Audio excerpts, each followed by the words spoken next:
get to see it like once every.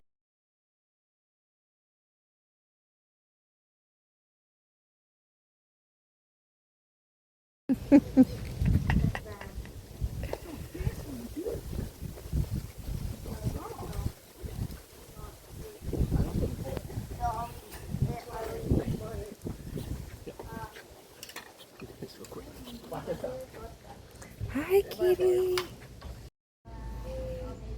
Oh my God, Jesus.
That learned 1,700 words. So probably a bigger vocabulary than me, if I'm being honest.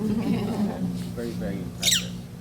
The reason these guys are able to make these different sounds is they need to be able to mimic sounds in the wild to fit in with different groups. They go from group to group, and these different groups have different dialects, and the ability to learn these different dialects helps them be accepted in these groups that they transfer from.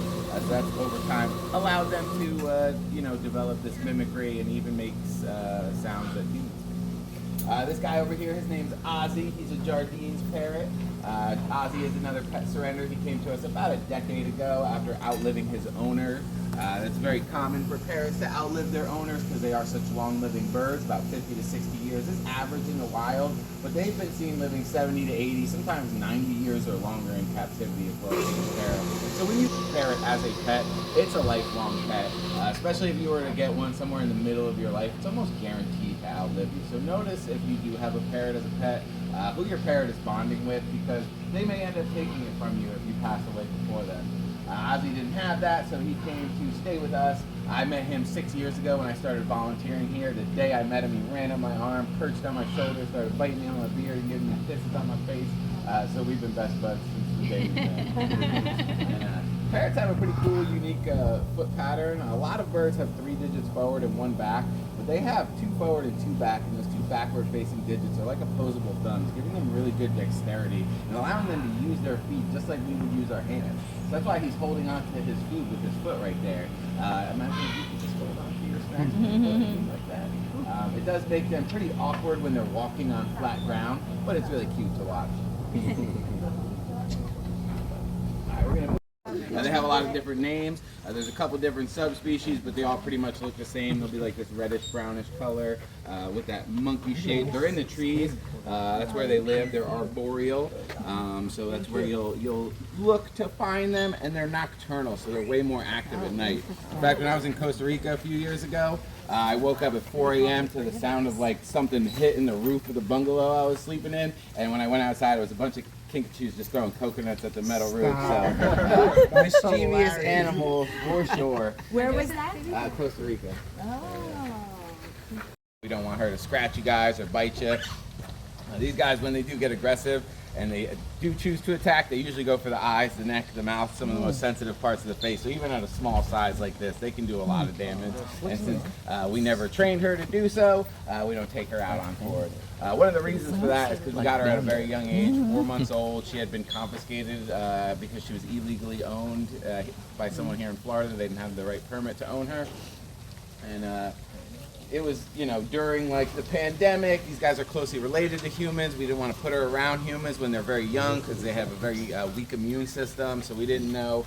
Even regular diseases can get sick from us from. So we just never wanted to put her around people at a young age. So we didn't have her out on tour until she was about 2 years old. And at that point, it's way too late to try to train them to be passing around and stuff like that. Yeah, she loves back scratches. She loves head rubs, foot massages. It's like a spa and wellness day here for Vivi. Every time I come and see her multiple times a day to give her plenty of love. What kind of animal is she? So Vivi is a tufted marmoset.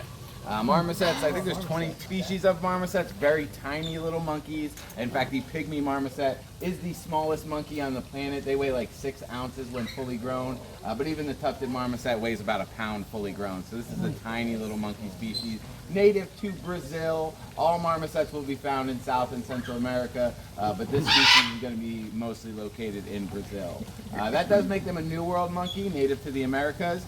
They do evolve from an African species of monkey, though. All New World monkeys do. About 35 million years ago, they show up in the fossil record, and scientists' best guess as to how they got to South America was floating across the Atlantic Ocean on floating vegetation. So it must have been quite the journey for those original monkeys that made that trip. But they ended up evolving into all the different monkey species that are found in the New World today. All right, see you later, Vivi. Love you. These are very intelligent birds. They actually have the IQ of a 5-year-old, so a little bit smarter than your tour guide today. Tone as the tone he wanted to mimic, so I would hear him say my name and think I was getting called on the radio. That's so and it took me actually 2 years to figure out that it was actually John having a little laugh at my expense. And then when I figured it out, I only figured it out because he tried to get me twice in a row. He got caught the second time around because he got a little greedy, and he laughed at me. He went, ha ha ha. And that was about 4 years ago when I finally figured it out. But just to let you know, he's still smarter than me. He got me last week. I was covering this section while his regular keeper was on vacation, and yeah, he got me. Said my name, got on the radio. Who's calling Jeremy? Yep. So, still getting me to this day, bro. That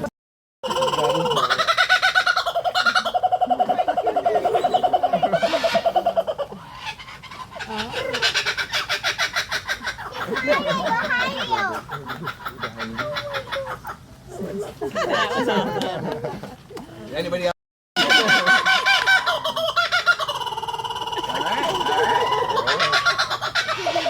Daddy did it.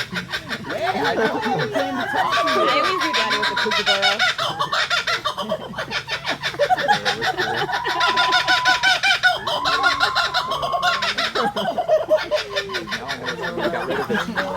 That is hilarious. Yo, you two in the same house together. What did you do? Back and forth.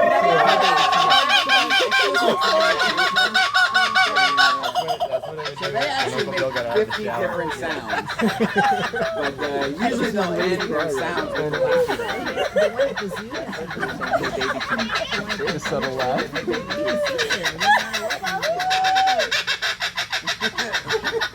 a lot of people speaking kookaburra today. I've never seen Jennifer laugh so much. She can go all night. Oh my god. 3 minutes of laughing. Yo, it sounds like Senya. For real. Nah, great job. Good job. And then her name's Kimya, which means quiet. Believe we gave her the name Quiet. No, she only does She's laughing. Yeah, we're gonna head down and. No, just let me look stupid. That's cool. You've been planning this with the African greats.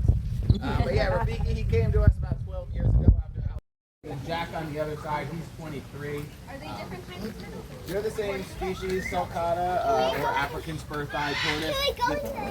You can go in that one too. Yep, absolutely. You can pet Jack. He loves people Do they just as have much as different preferences? I Frankenstein. feel like this is mushrooms and veggies, and that's like fruit and lettuce. Is it to recreate teeth their whole life. So when that tooth starts to get a little green, it'll just fall off and a new tooth will grow in. Kind of like how we have baby teeth and adult teeth. They have like 80 sets of adult teeth. They're just constantly losing and regrowing all throughout their life.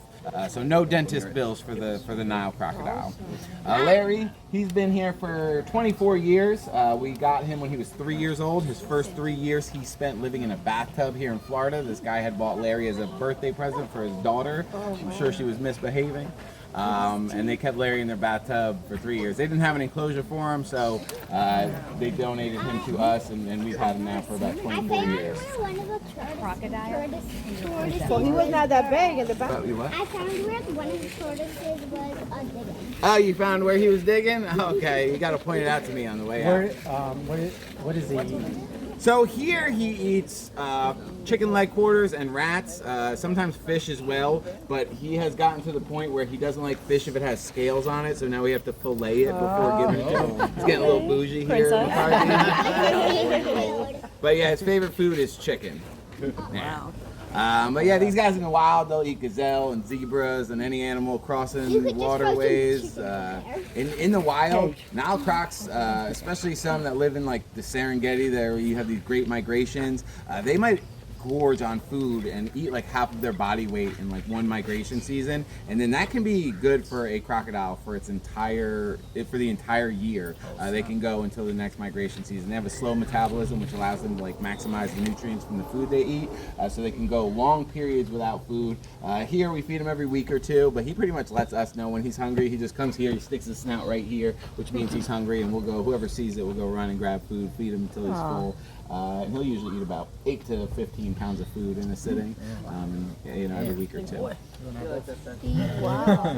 So yeah, we go in there, we clean, we usually we'll clean the pool at least once or twice a week, and then rake the enclosure and stuff like that. You might think like this is an animal you would not want to be in an enclosure with, but you would be right about the species. Nile crocs are not animals you want to be getting up close and personal with, but Larry is a very unique individual. He is one of the friendliest crocodiles you will ever meet in your entire life. He lets me pet him on his tail. All me and my coworkers can go in there with him and never really have to worry about him being a threat or aggressive towards us. Do people He's an ever absolute go in sweetheart. there? Do like other people ever? So I would never invite a tour guest inside there. As much as we feel comfortable working with Larry, an animal like this, if it gets a hold of you, you're probably gonna leave one limb less. So I can't put any of you guys in that danger. I can only do that for myself.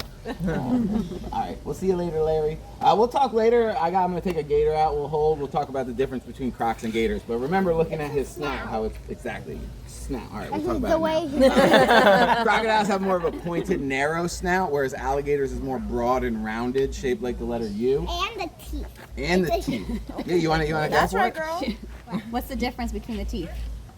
I forgot. Well, look at the crocodile right there. You know it. Well, some teeth only go one way, but I think crocodile's teeth goes up and down. Yeah, so alligators have an overbite. So you mostly just see the top teeth pointing downward. Most of their bottom teeth fit into holes in the upper jaw, where exactly crocodile teeth, you're going to see upper and lower teeth kind of interlocking like that and sticking out sideways. So if you've ever seen alligator wrestlers that grab the gator by its mouth, you do that to a crocodile, you're probably going to cut your hand. So crocodiles definitely have a more dangerous snout for sure, and also a stronger crushing power. Nile crocs and saltwater crocs have the strongest bite force of any animal in the animal kingdom. The hippopotamus, I think, ranks either number 4 or 5. They have about an 1,800 psi bite force. And then the saltwater and the Nile crocs are between 4,000 to 5,000 psi. Alligators are like 2,500 to 3,000. And then I know the great white shark is in that top 5. Did I name all the animals? I think that's it. Yeah. Jaguar comes in number 6. We'll talk about that later. All right, so this is our enclosure we're building. It's an enclosure of their own. Minza, she got to live in the house till she was like over a year old. This 150-pound lion coming to greet everybody at the door with snuggles and cuddles and love. She was just so friendly, and she has been her whole life. But she did eventually make her way outside, and she actually claimed a Lazy Boy chair as her own. It was her football chair. She'd watch her favorite team, the Detroit Lions, play in it. She actually got to keep that chair with her in her first enclosure. But yeah, lions are a little different than a lot of the cats in the animal kingdom. Most cats are solitary because that just works best for them, trying to procure food and stuff like that. But lions actually live in a group, and that group is called a pride. They can be up to 50 to 60 lions is the most I've ever seen in a pride, but maybe even more than that. The more lionesses that are in the pride, the better they are at hunting, because lionesses are the hunters. You usually only see one or maybe a handful of adult males, but for the most part, much more lionesses than adult males. The lionesses stay with their pride for life, actually. The males do get cast out at around 2 years old, but the pride is going to be a group of related females, mothers, grandmothers, aunts, and nieces, all sticking with them, with that family for life. And that's why a lion pride has such good cohesion, why they hunt so well together, is because they have that strong family bond. The other big difference with lions and other cats is they display sexual dimorphism. Now, if you want to look at the two different sexes of cats, mostly you can tell by the males being larger, but lions really display it when they have that mane, that thick hair that grows around their head and their jugular, so you can really tell the difference between males and females, much more so than most other cats. Minza here. Again, she's 14 years old. The only reason we don't have her with our other two lions is because she is not related to the female in that pride, so they would not get along. She wouldn't be accepted in the other lion. Sweet girl. You're an absolute sweetheart, though. Now, every morning we feed our cats in those feeding areas. We open up the doors, they go in, we close the door behind them. That allows us to go inside their enclosures and clean. As cute and as loving and as adorable as some of these cats might seem to be today, we do not go inside the enclosures with our big cats because it's not worth the risk, and we don't want them getting a bad reputation, and I don't need any big old hospital bills. Sweet girl. All right, we're going to check out our other two lions, Mufasa. A leucistic animal will actually keep its natural eye coloration. I'm gonna go see if I can get Mufasa to come up. He usually comes up for a piece of beef, but if he doesn't come for beef, I just tie a rope around a small child and throw him over the edge. And he always comes for that. You want to volunteer? Then you can pet the lion? All right, no problem. Oh, that's it. Oh, he's off his color. Wait, what's his switch? Okay, come over here. There's two. Oh, yeah. That's the lioness and then that's the... Oh, I thought he was going in there. I'm scared. He's going in there. No, he's not. He's not.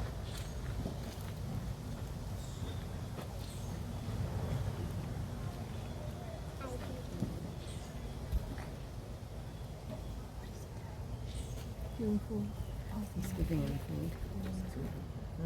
Oh, but I thought he was going to make him come over here. Oh, yeah. Working.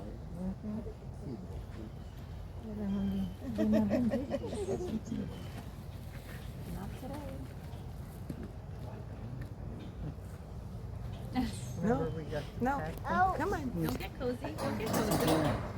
All right, you might get your lucky day. Must mean You ready? I think it just peed. Yeah, she does that sometimes. All right, if they don't feel like coming up, they get to do what they want. This is their life. I'm just picking up their poop in it, but they still might come up. Oh, Ruka's coming. All right, cool. We got at least Ruka coming. So yeah, white lions actually exist in the wild. The only place they are seen in the wild is Kruger National Park in South Africa. It's actually the only place that has that white lion gene existing. But you can see them in captivity as well. So you see how she's got those beautiful golden eyes there? Oh, so flat. That's the difference between a albino and a leucistic animal. Hi, sweet girl. Can I get some love? I'll lick my hand.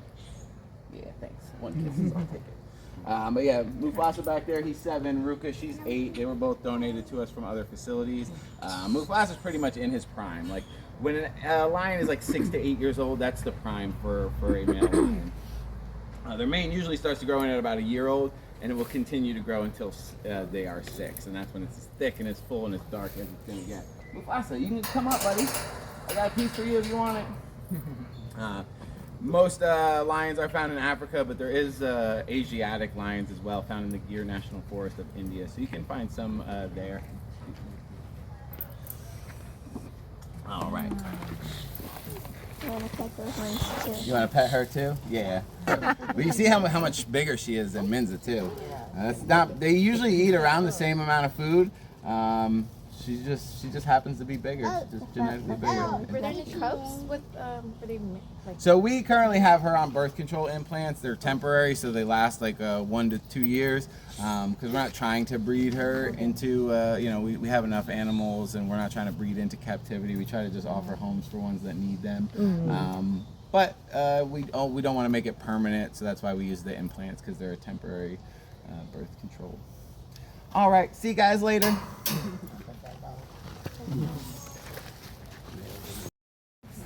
Yeah, they are omnivorous. We give them eggs to make sure that they get their animal protein. But yeah, if we gave them like, dog mice or chicks or something like that, they would eat that too. This would probably be a better species to get as a pet if you did want to get one. They get a little bit bigger than this guy, but not too much bigger. And they only live like 30 to 50 years and are much less expensive tortoise to feed. If you live here in Florida, you can have them living outdoors. Just make sure they have a heat pad and stuff in the wintertime. But if you live up north or anywhere that doesn't have, that has very cold winters, they would need an indoor space for them. Less heavy than They're smart too. We have them in our habitat healthy. at school, and they know our students' voices. They come when they call. They're just adorable. That's awesome. That's really cool.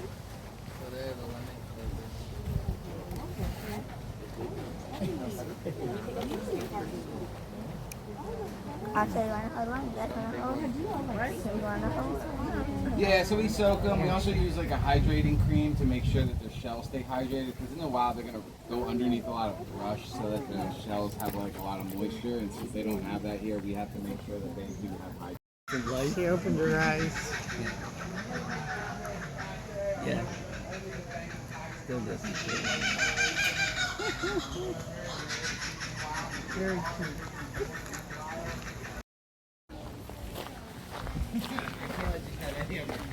Except Fluffy and Princess, if you see them running around. Yeah, you keep asking, who knows? Maybe I'll let you, but probably Start whining enough to pay him $5. Yeah. I'm not whining, Yeah, I'm no, begging. you've been politely asking. You're really good. She's not even letting me pet her today. Blue, come on over. And we do have a second tiger in here, Leah. She's a golden tiger. She's on the other side. We'll talk about white tigers a little bit, though. Now, the first white tiger captured in the wild and brought into captivity was in 1951. His name was Mohan.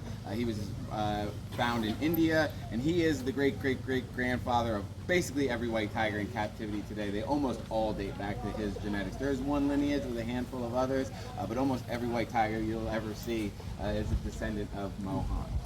Now, white tigers very rarely survive to adulthood because other predators will attack them when they're young. But if mom keeps them safe till adulthood, they're the apex predator. Nothing's going to attack a Bengal tiger. The issue is finding food. They stick out like a sore thumb, and they have a very difficult time finding food because of that poor camouflage. Orange and black might not seem like good camouflage, but most tigers' prey is actually dichromatic, meaning they see in two primary colors, yellow and blue, which is great if you're an herbivore who needs to see green, but not very good Actually, if you need to see a his red or tiger. orange predator coming at you. So most tigers actually look green to the prey that they are stalking. Oh, that's interesting. Most That sound tigers you heard her look making green is called to a their chuff. prey. That's tigers' like friendly greeting. If they chuff, they're in a good mood, and they're like, "Hey, you come on over and pet me." If they don't chuff, they hiss, they roar, they growl. They'll let you know. You'll know for sure not to to approach one.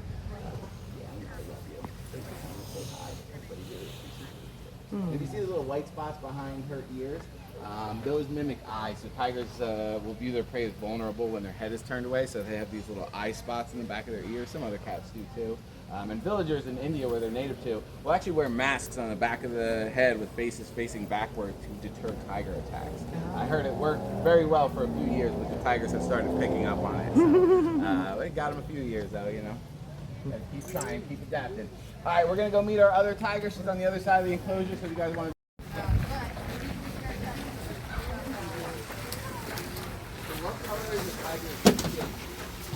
So a tiger is going to be orange with black stripes, and these No, not their fur.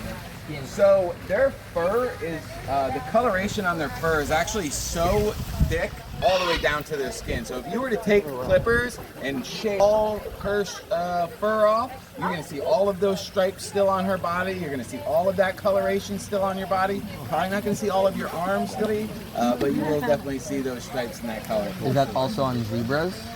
So zebras are a little bit different. They are black with white stripes. I don't believe that it's the same. I think if you were to shave them, you would kind of see the different. You'd see like the black coloration, and it's just white hair coming through the black skin on the zebra. Like 98% sure on that. So I could be wrong. What are you pointing at? You just trying to pet again? Gotta get you like an Inspector Gadget extendo arm. These ropes, they just keep getting in the way. But yeah, this is actually more suitable for survival in the wild. It's actually, scientists believe, 10 times as rare.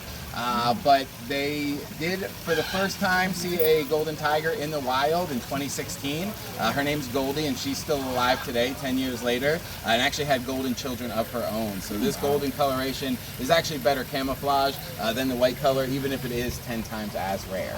And most Bengal tigers are found in India, with about 3,500 of the 4,000 Bengal tigers being found in that country. But other countries like Bangladesh, Nepal, Bhutan that surround India will have Bengal tigers as well. See you later, Leah. No, that's for if they're getting bothered by bugs. Oh, sorry. Yeah, so that's just bug spray. Yeah. Can I reach over? So I usually say don't reach over the ropes, and for her I really mean it, because she can actually reach her paw through, and as far as you can reach, she could reach, meet in the middle, and she's got some big old knives on the end of those paws. So yeah, I would not recommend reaching in, especially if I'm not watching her. But she loves kisses. She's an absolute sweetheart. But if you slip up and you let something inside or near those teeth, she's gonna grab a hold of it. Hair tie hanging off my watch the other day. She grabbed a hold of it. Me and her had like a 45-second tug of war with this hair tie, and the hair tie was very good quality because it never broke. I was like, struggling to get my watch off. I was like, oh no, don't eat my hair. But Yeah, she's pretty. an absolute beautiful animal. So this is a jaguar, and they look a lot like leopards. People get them confused all the time. The easiest way to spot the difference is going to be in those spots. So both leopards and jaguars have those black circles, but jaguars actually have little spots or decorative pattern on the inside of the rosettes. I think it's teasing me. Well, when you turn 18, you can come on here, get a job, you can pet all the cats you want. Tell them Jeremy sent you. That name goes far here. So I know you're like, oh, I gotta wait. Yeah, I'm only 11. Yeah, 7 years, not too far. You know, I've been here for 6, so you know. But yeah, one of the easiest ways to tell the difference between jaguars and leopards, if you see one in the wild, though, is where you are. Jaguars are the biggest cat in the New World, found from Argentina to the United States, whereas leopards are an old world cat, found in Asia and the Middle East and Africa and stuff like that. They're also a more muscular cat, especially in the facial area. We talked about the jaguar bite force. It's the 6th strongest of any animal. And it's about 1,500 psi. Now, a lot of cats will go for spines and arteries while taking down their prey. Not the jaguars. They skip all that nonsense. They go straight for the skull, use that powerful bite force, crush it in an instant. They hunt caiman that are twice the size of them. Caiman is it's very similar to the alligator. They're the closest relatives to the alligator, so it's a crocodilian, and yeah, they'll hunt caiman in the water. They're excellent swimmers. The record longest swim ever by a jaguar was just shattered. The new record is 1.2 kilometers now, so they could swim almost a mile at least.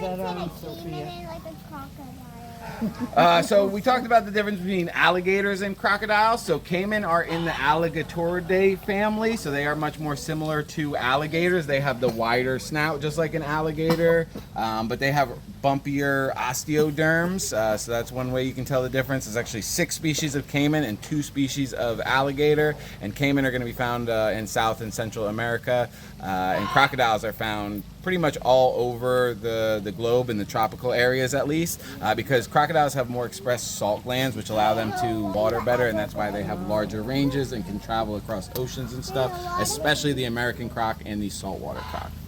There's a lot of like really big snakes and alligators in the Everglades. Yeah, there are, and there's 4 species of rattlesnakes here in Florida. There's the cottonmouth, there's coral snakes. So you got like 6 venomous snakes, and then you got the Burmese python, which is an invasive species that's taken over, and they're pretty dangerous as well. They don't attack humans too often, but little ones like you, they could totally take down for sure. We'll get to meet a Burmese python today, and if you want to hold one, I'll let you. Hey, and I don't know if any of you guys picked it up, but I did say that jaguars are found in the United States. They used to be a lot more common here, but when we moved westward in the 1800s, we kind of pushed them south into Mexico. But in recent years, since the 90s, they have started coming north from Mexico and been seen in 2 states, Arizona and New Mexico. Currently, I believe there are 8, 5 in Arizona and 3 in New Mexico. What is there any reason Jacksonville has a team named Jaguars? They weren't as adept in the trees as this. Smaller. Would probably let you. He's probably one of the cats that I don't think would eat your finger, but he could if he wanted to. MCCARTHY, come see me. Okay. MCCARTHY is his name, and he is a legend in the game. What's up, buddy? So MCCARTHY here, he's a Siberian Minx, one of the best hunting species of cats on the planet. They have like a 50% success rate in the hunting in the wild, and they'll hunt small little mice. They'll hunt animals that weigh 5 times as much as them. The largest prey ever taken down by a Siberian lynx was a 330-pound roe deer taken down by a 70-pound cat. Incredible hearing. You see those little tufts of fur on top of his ears. They kind of act like hearing aids. Incredible eyesight, sense of smell as well. The athleticism is off the charts. These guys can jump 10 feet high and 30 feet horizontally. That way you put a roof on. That's why he has a roof. He needs a roof. He could easily jump out and climb out without that roof. And he would come to you. Yeah, exactly. Yeah. He's yeah. Fast, athletic, just off the charts. Could he go to the pound? We don't want him going to the pound. That's not a good place for Anybody. yeah. Any animal. Yeah, well, Why is keep him his here where he's loved? Why is his tail so short? I feel So like there's a lot of that's kind of unknown with scientists. I've looked up a lot. Their best theory is that they evolved it away because it was swaying in the tall grass, giving them away to predators or to prey. I mean, but all lynxes have this short tail. That's actually what the bobcat gets their name, the bobcat, from his short bobbed tail. But also, since it's not going to be an animal that's like up in the trees so it hunting doesn't need and the needing it for balance. balance, they kind of believe it like evolved away. So I've been looking for like a solid answer, and there's just hypotheses. What difference is your box out of the Oh, good. I'm gonna say no, and then I'm gonna walk over here. We have more redfoot tortoises over here, but since we went over them earlier, I will skip these guys. But if anybody wants to use the hand sanitizer next to that food cooler, there's also water for sale in that cooler if anybody needs. Over here we got Tonka, our cougar. I call Tonka a cougar because he came to us from Texas. When I take them out and I pass them to you guys, but we already did redfoot tortoises, and the more we spend with animals we already did, the less we get to hold in the snake room. So I've heard of mountain lions happening with people, Yeah. but I haven't heard about it happening in Florida. So Florida panthers are a little bit smaller, so they're less likely to attack people. Just based on size alone. The California mountain lions get to be around 200 pounds. Your average male Florida panther is going to be 120, 130. I think a record was just set at 161, but that's because of all the Texas cougar DNA that was added in the 90s. Because we were on the brink of extinction, the Florida panther almost went extinct, so they started adding females from Texas. But yeah, so the California mountain lion's larger. They also probably have more prey options here in Florida than they do in the mountains of California, where it's dry and not a lot of animals around. And maybe we're faster here in Florida. We escape better. I don't know. Just so he can tear stuff up, and he ordered a couple packages. So he wanted to, can you pet him? I can't even pet him because he will bite my hand off. I do it with my Just like that, yeah. No, I do a lot of construction around here, make a lot of noise, and he just doesn't like that. So he's like the one animal you won't see come over and pet me. You could have a couple that didn't come, but they usually do. He will never. He's only let me pet him once in his entire life. So yeah, no. Every time I make noise, he's like, "Oh yeah, it's you. I forgot." Yeah. I love him, but he don't love me. All right, we're gonna head on over to our next enclosure. Gonna have the best chance for success for him. We would find like a thick, dense forested area where you can hunt mice and squirrels and all that good stuff. Up to the sugarcane fields. So we just find like the place that works for their species the best and release them there and hope for the best. We're not able to like put trackers on them and stuff like that. That's expensive and capability. So we get them back to healthy and release them out into the wild and hope for the best. Send some love and prayers and hope that they're out there doing their thing. I did release a SARD last year, and still to this day, a year later, she comes and visits me like once a week when I'm putting my chickens away. She'll do circles around, she'll perch and land next to me. So I know she's doing all right. I feel like she's checking up on me more than I check up on her. But over here we got Vulture. He wasn't. That he lost most of his wing in as well. This is the most common hawk to see in Florida. They have black and white bands on their tail, cinnamon colored wings. They have like a kia sound, so if you ever hear that, I told her hawk up in the air above you.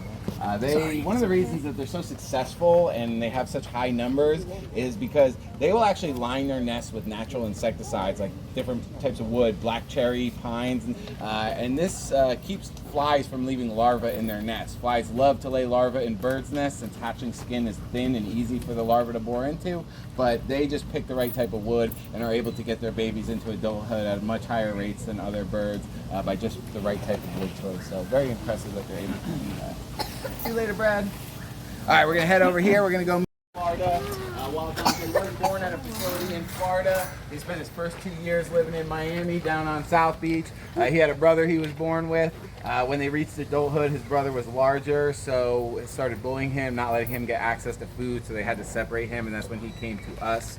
When we got Dante, we wanted to make sure he had a cold spot to go to, so an FAU engineering professor actually designed this cold pad. It has copper pipes with ice water running through it at all times, so it's like 33, 34 degrees. If he ever feels too hot, he goes right up there and cools down instantly. Do you want to pet him too? Yeah. He's the sweetest boy in the whole wide world. I met him the first day volunteering here. The person training me, we were over in this area. He came right over to me. He started rubbing all over me. I started rubbing on him. She was like, he doesn't do that with anybody. So yeah, me and this guy, we're soulmates. We're meant to be together. I'm actually getting his face tattooed on my shoulder next week. So I'm excited to have him with me for the rest of my life. And I'm excited to be with him for the rest of his life. If he's here, I ain't going nowhere. Yeah, that's my boy right here. Now you'll see rosettes similar to a leopard, and they do live in the snow, so snow leopard seems like a great name for this cat, but their closest relative is actually the tiger, and they are the tiger's closest relative as well. They are a member of the Panthera, big cat genus, but sometimes they get left out because they're the only big cat that doesn't roar. They have what's called a yowl, so a little bit different of a sound coming out, but they do have a much more similar vocal box and pattern than they would do with all the other small cats. Some cats like the cougar can get to be 200 pounds, even larger than the snow leopard, but the cougars are still called small cats, and the snow leopard would be called a big cat, mostly on its ability to roar or purr. Cougars or pumas are the biggest small cat, and actually closer related to your house cats than they would be to any of the big cats that we have seen so far today. I know these guys are found in the Himalayan mountains, which spans 12 different countries from the Middle East into Asia. They were very low, and they still are very low in numbers, but their numbers have been increasing ever since 2010 when conservation efforts really took place and started being put into place in intelligent ways. The biggest threat that they were facing was retaliation kills from farmers after they would hunt livestock, and governments and community leaders and just local conservation groups got together and basically told these farmers, hey, we'll replace your livestock for free, don't retaliate. And we've seen them go from 4,000 to 7,000 since 2010. So good to see conservation put forth in an intelligent way, making a difference with these beautiful animals. All right, see you later, Dante. Catch rabies. I don't think you're gonna let it go. The higher one up, we've got Moses down low. Both two-toed sloths. These guys were both donated to us. There's two different types of sloths. You have the two-toed and the three-toed. They all have three toes on their back legs, but it's the front. They're a little bit faster than you would think, but still very, very slow. Now, if any of you guys are watching Janelle, where she puts her hands and arms and stuff like that, she's kind of just feeling her way around because these guys are pretty much blind. They have horrible eyesight. Their sense of smell is probably the most important sense to them. and then feeling as well. That's basically all they're doing is feeling around, feeling for a place to grab onto, and trying to move along as they go. They are very vulnerable because of their slow speed, so they really just hide up in the trees for the most of their life. Some sloths will spend their entire lives living in like 2 or 3 trees alone.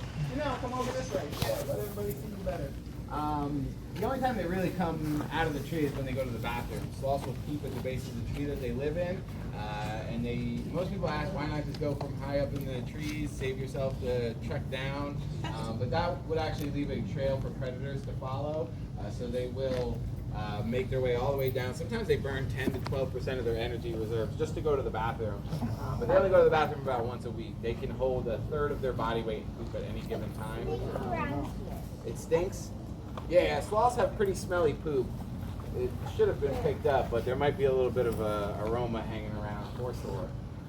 But sloth poop needs to smell bad because that's actually a signal for them. They use that pile of poop at the base of the tree as like a welcome mat and as like a, hey, this is my house. Because when sloths hear other sloths screeching and they're looking for mates, they will get down out of the tree they're living in, crawl around on the floor, and use their good sense of smell to find that pile of sloth poop and then climb up the tree and hopefully find their potential partner. I know what you're thinking. Not how I want to find my partner. But yeah, it's what works for them. This was an arranged marriage though, so Moses' poop wasn't calling Janelle in. We put these 2 guys together, little guy and girl together. And they love each other. They've been together now for about 2 years. All right, so over here we got Sauti, another one of our Bengal tigers. Sauti, you sleeping? She's napping up there. This is your standard coloration you wear. Sauti's another one of our animals that was donated to us. We got her when she was about 6 months old, and she's been here. She's 14 now, so she's been here for about 13 and a half years. I said earlier, most Bengal tigers are found in India. There are 6 total subspecies of tigers that remain. The Bengal tiger has about 4,000, and the other 5 all put together number about 2,000. So Bengal tigers actually double in number all the other subspecies today, and there are 3 that were extinct, that are extinct. The 20th century was very rough for predators in general, but big cats and cats especially. But the 21st century has seen a lot of conservation with more people like you guys at a young age learning, getting to see these beautiful animals up close. People have more of an appreciation for them. More people are going into conservation than ever before. And with this desire to see these animals rebound in the wild, we're seeing just about every species of cat actually increase their numbers. So I know the Siberian tiger has gone from like less than 100 to about 600. The Sumatran tiger was on the brink of extinction. They have almost doubled their numbers in the wild. The Malayan, Indo-Chinese, and South China tiger, they're still pretty low in numbers, but at least like 1 or 2 of those might have a nice rebound in the next few years. So it's good to see. Historically, there should be about 100,000 wild tigers, and we're still at about 6,000. So it's just a small percentage of what we should be. But with the increasing of numbers of all the species all around, it's a good sign to see. And hopefully, by the time I die, we're at least halfway there. You know. You have a question, or you want to pet? I want to pet. There are 2 visits with the tigers before they Yeah, they're probably a little too tiny for her to eat, but yeah, I don't know. She wanted. It's really not worth the juice. Ain't worth the squeeze. All right, we're gonna head on over here. We're gonna go meet Ducci, our. She had spent all of her life living with her mom and dad, but her dad started to get aggressive towards the babies, and they had to separate the babies from the parents, and that's when she got donated to us. So I showed up to work one day and they were like, Jeremy, you're going to spend your first hour every single day feeding this girl, playing with her, helping to humanize her, helping her grow muscles so she can grow up big and strong. So we have a very strong bond. She loves me very much. Don't you, Ducci? Can you pay attention to me? I'm your mother. They call me Mama Jeremy around here because I'm raising all the babies, and she definitely would look at me like I'm her mama. Hi. Hi. Yeah, I know. Sorry. Hi. Aww. I love you. Okay. For a while, I thought she was gonna ignore me. You know, she's almost a teenager. She'll be 2 next month. So teenagers are always kind of, you know, ignoring their mother. But then they come back eventually. They need to do laundry. But yeah, this is my baby girl. I love her. She's one of the only cats I go in with on a regular basis to maintain that bond. Yeah, come on up. I told you about that athleticism with Lynx. Yeah, she got bounce. Nothing to her. She floated up. But yeah, this is our baby cage when we have cats that are shifting out of the house and getting ready to be outside. This allows us to keep attention, give them attention, keep a constant watch on them. And once they're old enough, they'll get a bigger enclosure. We do plan on pairing her up with MCCARTHY when she's about 2.5 years old. We'll put them in enclosures next to each other, and hopefully they show signs of affection and love. And within the half a year or so, hopefully they're together and they can spend the rest of MCCARTHY's life together. I wish I could let you. She probably would let you. She's sweet to me and to nobody else. Well, and my boss's daughter. She likes it. That's about it. Is it full grown? So she's gonna 2 years old. They're pretty much as big as they're gonna get height wise, and then they'll start to thicken out a little bit. So she's about as big as she's gonna get. She will eventually thicken out. Males are larger than females. That's why MCCARTHY is so much larger than her. Yeah. And the Siberian lynx subspecies is the biggest Eurasian lynx subspecies. They told us she was a Siberian lynx, but Siberian lynxes lose their spots when they become adults, so she's more likely a Carpathian lynx, like a different subspecies of the Eurasian. That's my guess, but I'm not 100% sure on which subspecies, but that's the one she looks like. Okay. All right, we're gonna move on over here.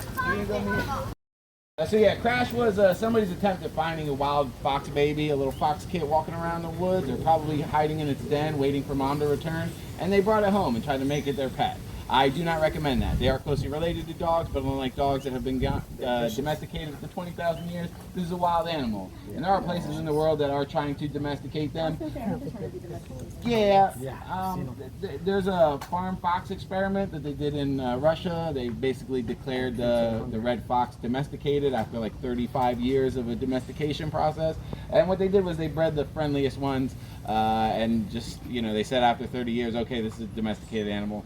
I highly doubt it's domesticated. It might be habituated, it might be very friendly, but you're not going to leave this fox around your baby and be like, oh yeah, I don't have to worry about that, Dogs are part of the family. Foxes, they require special understanding. And this guy had foxes for a year.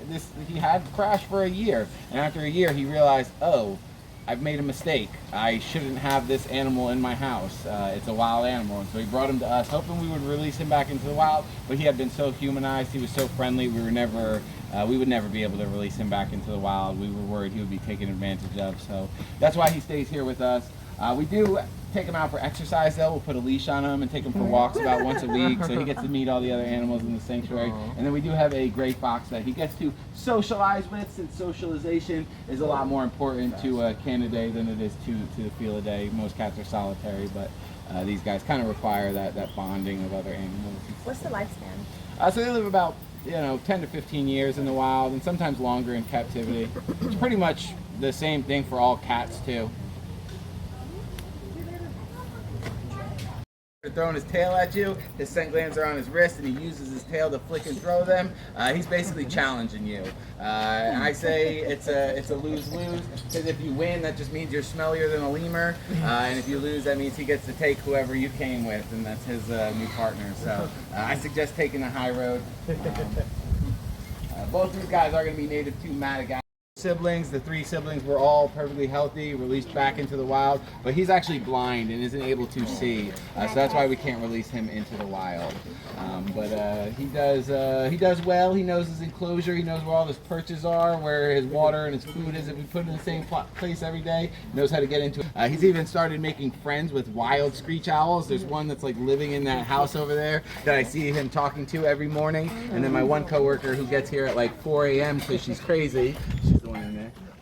She actually says that she sees the owl come here and talk back and forth. So he's one of his old siblings coming to check up on him, or maybe he's just making friends with wild ones. This is a place where I usually like to educate people what to do when you find an injured or orphan animal in the wild. If you find an injured animal, it's crucial to get them help as fast as possible to give them the best chance to survive. But a lot of times when it comes to baby animals, people believe these animals have been abandoned and they're right where they're supposed to be. This is springtime. There's going to be a lot of baby birds on the ground learning how to fly.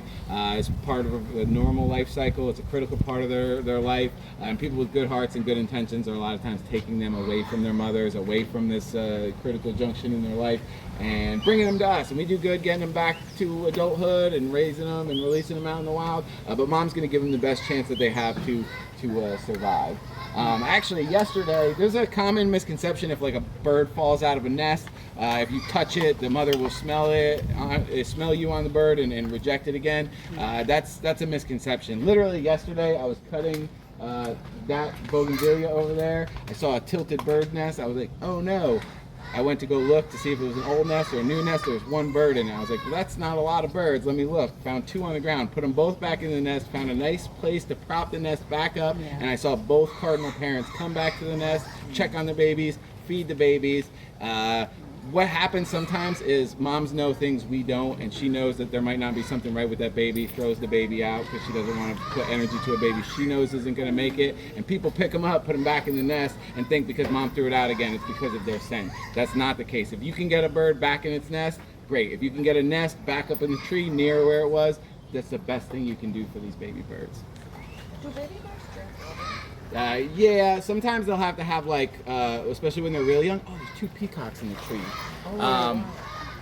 Sorry to distract during your question, but a lot of times the distraction. but a lot of times what they'll do is their parents will have like moisturized food so that they're getting water in the food. Like they'll drink water. I rescued a bird and they were like, well, it can choke. So when it's really young, you just want to give it wet food so it's getting the moisture through the food.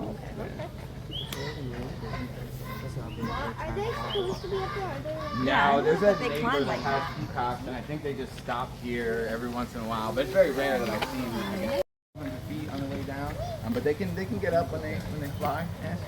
All right, this is Victor, our Amur leopard, one of the most endangered big cats on the planet. 100 left of these in the wild, and their numbers were about 30 to 40 in 2007 when Russia did a study to figure out how many were left. They gave them a part of the Siberian wilderness, the Land of Leopards National Park, so there's no more deforestation or hunting or tapping for natural resources on this land, and have actually been able to triple their numbers in about 2 decades, and actually spread to northern China as well, so now you can find them in 2 countries.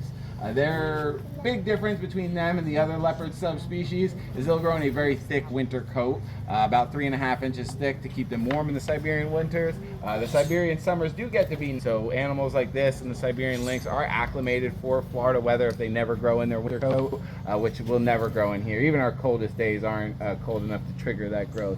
I don't know what he's staring at, but he's got his eyes on something. Very alert, yeah. do you have cheetahs here? So we did. The last animal of our tour is going to be a cheetah. So we're going to do alligator, snake room, and then we'll go check out. I'll let you guys hang with Victor for a moment. I'm going to go get the alligator if anybody wants to hold. Wait. Okay. But yeah, he's still got so much of his tail. It's not going to be a negative to his health. All right. Does anybody else want to hold? You don't want to hold it, Jim?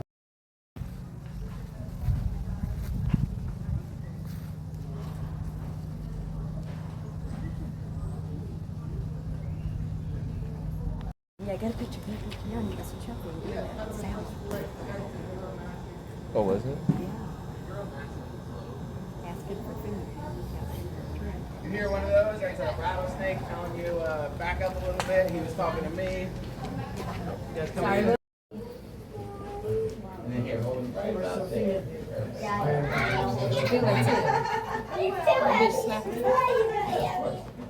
Pretty heavy. Oh, that's so. I do like to give a special thanks to the Bachelor Foundation. They're our largest donor here. They give us a challenge grant at the end of the year, so if we're able to get 100 grand in donations, they double it, which is a huge, huge help running this place. We're gonna go check out our last animal of the tour, then we'll head to the gift shop, which is the building with the white tiger painted on it. Anything purchased in the gift shop goes towards that challenge grant. All of us tour guides have agreed half of any tips we receive will go towards that challenge grant as well. But yeah, without any further ado, let's go check out our last animal. So they had to separate her so she could get the proper nutrition, and that's when she came to stay with us. So I'm gonna take off running, and hopefully Duma chases me, and you guys can get a little visual of that cheetah speed. You ready, Duma?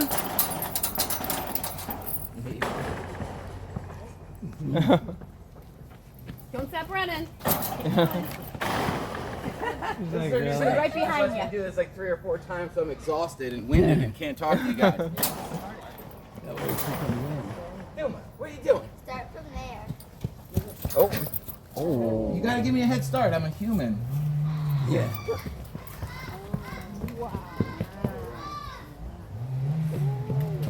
So yeah, that's kind of like a light jog for her because you know her prey's not that fast. Can I try running? I can't because if you tripped and hurt yourself, it'd be a bad time. If I trip and I hurt myself, you guys can just laugh. But yeah, so if she had faster prey though, she'd be cooking it. 70 to 75 miles is the top speed, and not only are they fast in a straight line, but they're fast moving side to side, making turns at high speeds. Yes. How do you do that in the summer with the heat? Where's she got? The back, yeah. What is a bunny? She would chase it and catch it quickly. You guys feed in a way that keeps her exercise?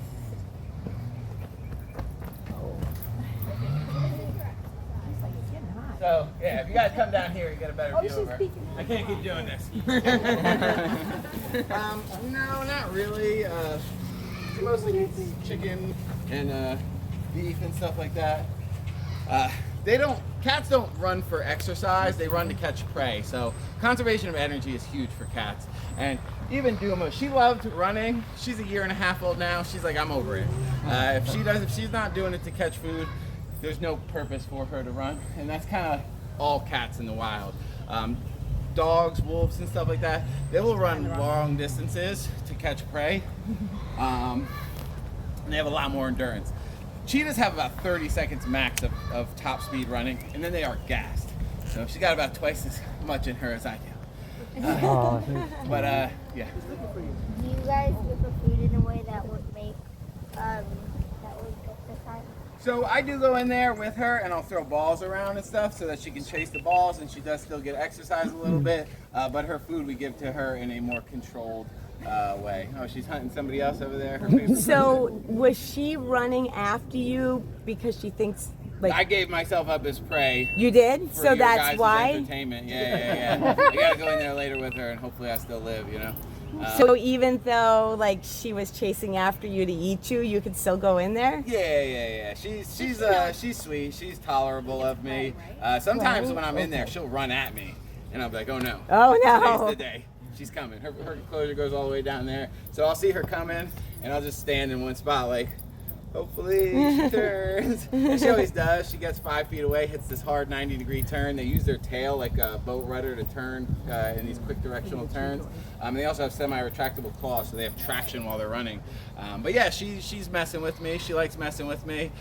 She knows, gets my heart rate going. I'm sure. Because my boss likes to go in there and sit with her, and she'll jump in his lap and cuddle with him. She's sweet and cuddly towards the McCarthys. Yeah, she's absolutely loves them.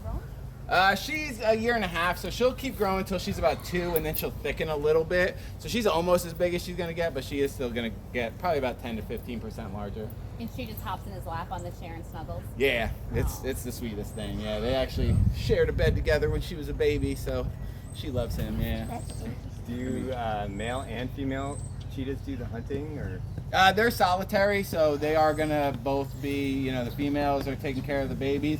Sometimes males will form coalitions and use these groups of male cheetahs to actually secure food and keep it better. The big issue with cheetahs isn't getting food because they're so fast, they're great hunters, it's keeping food. A lot of other predators like lions and hyenas and leopards will steal their prey from them, and speed is so important to them that they're not going to risk injury defending a kill and not be able to hunt later in the wild, so they'll just give it up and run away. But these coalition males will actually keep their food better, and they end up getting like 20% larger than average cheetahs. All the cheetahs have the lines. Yeah, they're called malar stripes or tear lines. They're basically there to reflect sunlight out of the eyes, since they're more of a daytime hunter than a lot of the other predators on the African savanna. Similar to like how athletes wear eye black on their face to reflect sunlight out, they just have it naturally built in. Yeah. All right, anybody else have any questions about cheetahs or anything else you've seen today? Yeah, I can't let you. I'm telling you, come on back. 7 years. We'll hook you up with a job for sure. All right, so yeah, if you guys want to follow me over to the gift shops, we'll wrap up our tour there. I'm not sure how you heard about us, but TripAdvisor is the way we're able to get our name out to the public the best. So I'd love to give you guys some TripAdvisor cards in the gift shop, and if you help us rate a review. A video? Okay. All righty. Is that everybody?